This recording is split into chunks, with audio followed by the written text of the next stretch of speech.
Hey guys, I'm Joel, and this is CryptoTech.Solutions.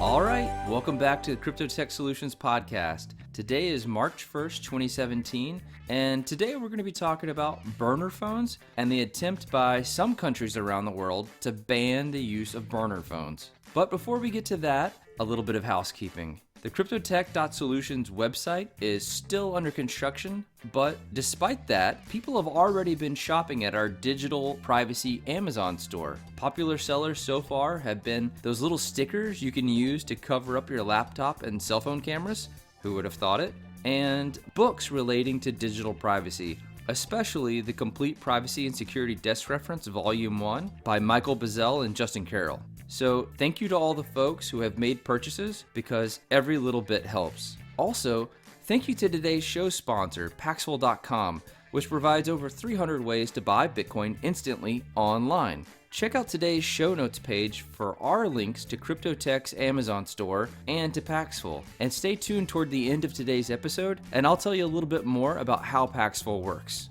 Now, on to the show. In today's episode, I wanted to cover a blog post I wrote back on January 31st titled, Burner Phones Go Black Market in Poland. The blog post was inspired by an article on loadspost.com, and you can find the link to the original article in today's show notes page. So, back at the beginning of this year, Poland put a new law into effect requiring retailers there in Poland to record and report the identity of every customer buying prepaid SIM cards, or burner phones, if you want to call them by their more sensational name. So, according to this new law, every customer has to present a government-issued ID, and the store has to record their name and national identification number. Now, I've got a problem with this for a number of reasons. But before we get into that, let's remind people what a SIM card is. A SIM card is the little removable chip that allows your phone to talk to your cellular carrier's network. It holds unique information such as your telephone number, but also your personal security keys and your network authorization data. And if your real-life identity is registered to that SIM card, then your name is associated with every call that phone makes. But if these SIM cards are purchased with cash or Bitcoin, and no information is required to activate them, then it can be very difficult for anyone to track who is using the phone to make calls. So it's obvious why governments would want every SIM card to be registered. It makes it easier for them to conduct mass surveillance on everyone's phone calls rather than conducting targeted investigations of persons or cell phone numbers that are under suspicion of an actual crime. Of course, that's not what they're going to tell you, so what's their argument? They would say only a criminal would use a burner phone. So if you have nothing to hide, why would you oppose to registering your information? Well, first off, I shouldn't have to say this, but I do, so here I go.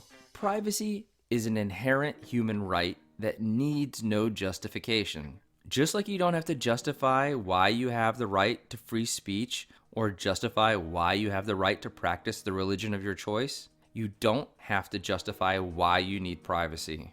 Glenn Greenwald has a really great line he uses whenever somebody trots out the "I don't care if the government violates my privacy because I have nothing to hide" line. Usually, this is in relation to emails. So he says, "Oh yeah? Well, give me the username and password to every email account you've ever used so that I can go back and read every word you've ever written and report on it in my newspaper."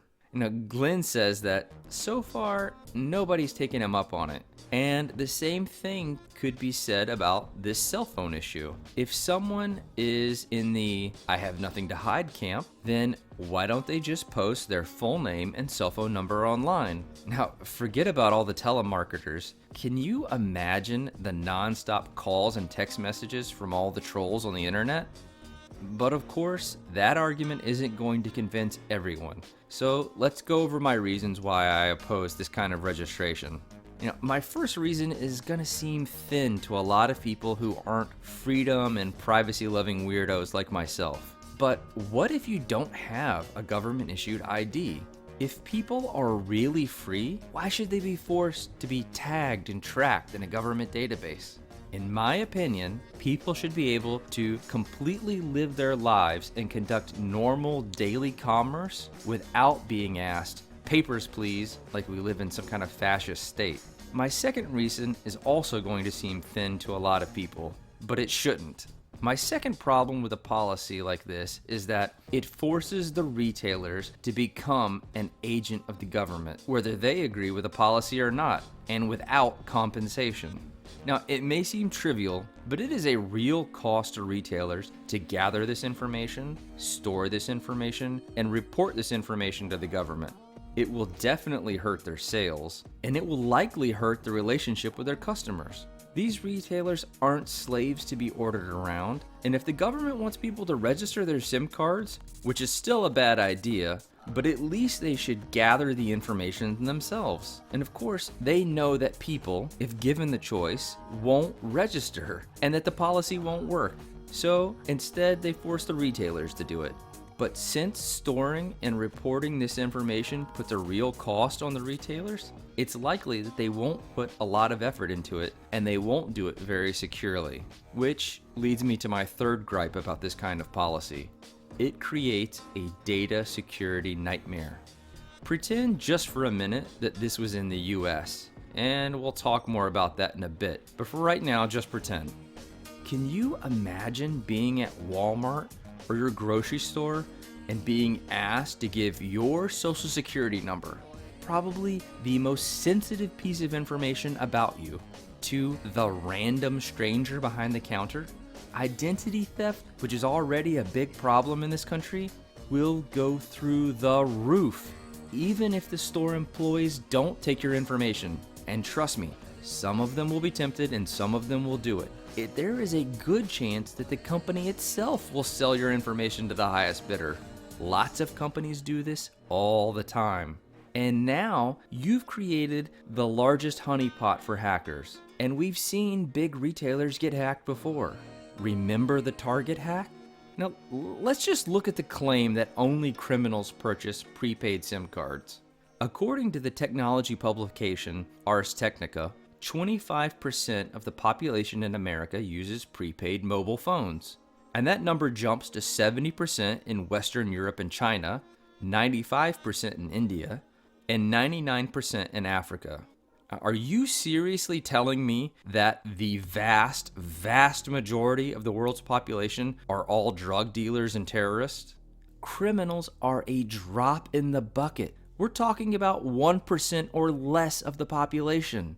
The people using prepaid SIM cards are honest, ordinary people just trying to live their lives. You want to know who these people are?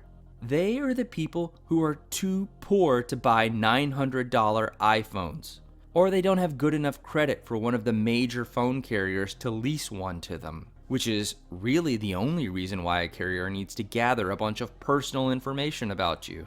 Well, that and to lock you into an annual contract. And the prepaid plans, in addition to being more private, are usually much more affordable. That's the kind of people this policy is going to hurt. But it definitely won't be criminals, because criminals, well, they'll just switch tactics.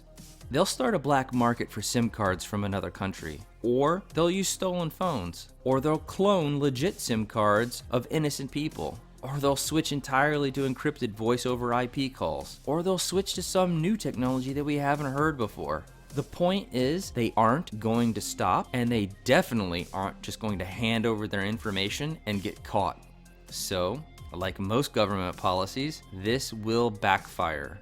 All Poland has done is to create a nice new black market and compromise the private personal information of most of their citizens.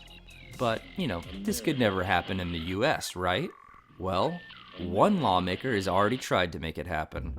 In March 2016, House Representative Jackie Speier, a Democrat from San Francisco, and I probably just butchered her name, but, hey, she's trying to butcher our privacy, so I guess we're even. Anyway, she introduced the Prepaid Mobile Device Security Gap Act of 2016, which would have required similar identification requirements as the Polish law. Luckily, that bill didn't go to a vote, but I wouldn't put it past a future Congress to take it up again, because these things never die. They have a way of just coming back and coming back again and again until they finally pass. I don't know. What do you guys think? Are burner phones a basic human right? Hit me up on Twitter at CryptoTech.Solutions or on Facebook and let me know what you think. What are some legitimate reasons why ordinary people would want to use a temporary private phone number? I'm really interested to hear what you guys think too. One of the major reasons why I use a prepaid SIM card is to have a dedicated private phone for buying Bitcoin peer-to-peer. And one of the best places to buy Bitcoin peer-to-peer over the internet is Paxful.com. With Paxful, you don't have to go through some exchange with KYC or Know Your Customer regulations that require you to give up a ton of personal information.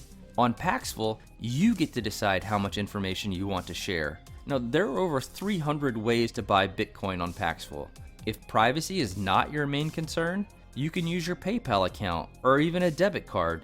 And if privacy is important to you, you can buy Bitcoin for cash by anonymously depositing it at a vendor's local bank branch. Paxful makes it so easy to buy Bitcoin, you can even use old gift cards. And if you're looking to buy Bitcoin, use the link in today's show notes page to help support CryptoTech.Solutions at no additional cost to you.